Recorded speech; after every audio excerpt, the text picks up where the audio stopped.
Olá, minhas amigas e meus amigos da resistência pela democracia e contra essa quadrilha que assaltou o poder no Brasil. Alegrias, muitas alegrias, porque a luta se dá com alegria e não com tristeza. José Dirceu vem a público colocar uma questão política fundamental, de que a nossa luta tem que ser por questões nacionais, sociais, por uma revolução social, por um pacto nacional nas forças de esquerda, pela destruição de uma elite do atraso que há 70 anos escraviza o Brasil ou mais. Ou seja, o que ele coloca na ordem do dia é que a luta da esquerda neste momento não pode ser uma luta por pequenas coisas, pontuais, identitárias apenas, ou pelo impeachment, porque estas coisas dividem. O que une uma nação, o que une a esquerda, é a luta nacional. É a luta heróica de um povo por sua libertação. E é isto que tem que ser colocado na ordem do dia.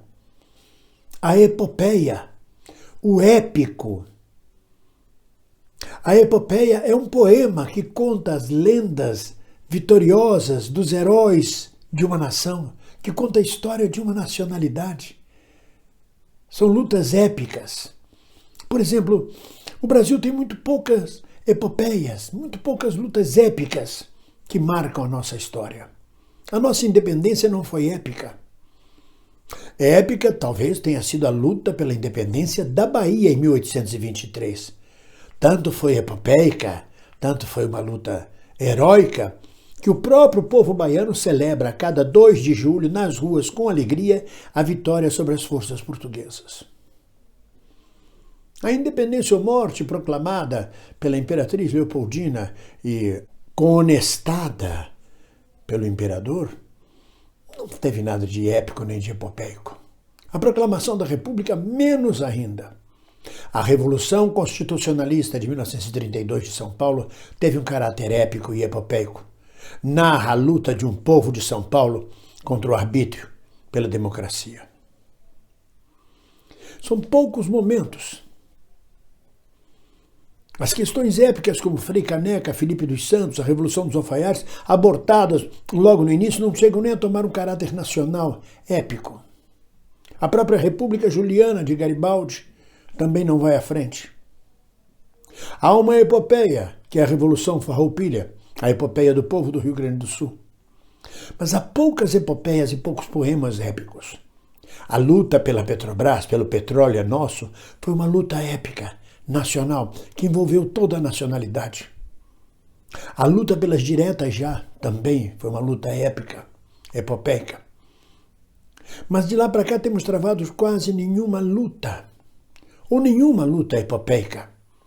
O país deixa de ser epopeico, e eu bato muito nesse termo, deixa de ser épico. A gente entra em decadência. A gente deixa de tratar de grandes questões nacionais, deixa de discutir o Brasil para discutir pequenas coisas do Brasil, mas deixa de discutir a nacionalidade, a nação brasileira, as questões nacionais. Isso se reflete diretamente na arte. Você não tem mais espetáculos ou filmes narrando histórias, poemas épicos nacionais. Arena contra Zumbi, Arena contra Tiradentes, Opinião, Liberdade, Liberdade. Ou outras peças. Ou novelas epopeicas. Roque Santeiro é uma novela épica. Tieta é outra novela épica. Saramandaia. Isto mostra o Brasil como nação. Dona Beija. E várias outras novelas. Não. Ficamos reduzidos nos últimos anos aos costumes. Às pequenas comezinhas da classe média e da pequena burguesia.